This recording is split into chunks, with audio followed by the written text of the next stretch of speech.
আসসালামু আলাইকুম। আজকে আপনাদেরকে কিভাবে শর্টকাটে আপনার জিমেলে যে পাসওয়ার্ডগুলো আপনি সেভ করেছিলেন কিভাবে বের করবেন সেটা দেখাবো। প্রথমে আপনি আপনার ফোনের সেটিংয়ে চলে যাবেন।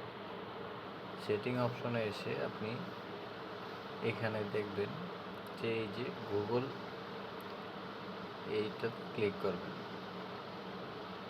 কিছুক্ষণ লোডিং হবে,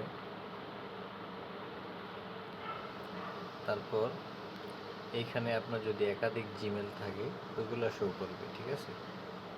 এখান থেকে আপনি যেই জিমেলের যে পাসওয়ার্ডটা বের করতে চাচ্ছেন, এই যে এখানে পাসওয়ার্ড ম্যানেজার, এই যে পাসওয়ার্ড ম্যানেজার, এখানে ক্লিক করবেন। ক্লিক করার পরে অনেকের আপনাদের ফোনে পাসওয়ার্ড বা ফিঙ্গারপ্রিন্ট থাকতে পারে, পাসওয়ার্ড বা ফিঙ্গারপ্রিন্ট চাইতে পারে, দিয়ে দিবেন, হয়ে যাবে। আসার পরে আপনি এখানে দেখতে পাবেন আপনার মোবাইলে আপনি যে পাসওয়ার্ডগুলো সেভ করেছেন সবগুলো দেখতে পারবেন। এই যে দেখছেন, এটা হচ্ছে ফেসবুকের বা আর অন্যান্য যেসব পাসওয়ার্ড আমি সেভ করে রাখছি সবগুলো এখানে আছে।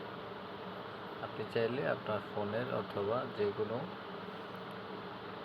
অ্যাপসের পাসওয়ার্ড আপনি সেভ করে থাকলে যদি মনে না হয়, এখান থেকে আপনি যদি আপনার এই জিমেলের আন্ডারে আপনি সেভ করে থাকেন এখানে পেয়ে যাবেন, ঠিক আছে। আর যদি অন্য জিমেলের হয়ে থাকে জিমেলটা এখান থেকে চেঞ্জ করে নেবেন।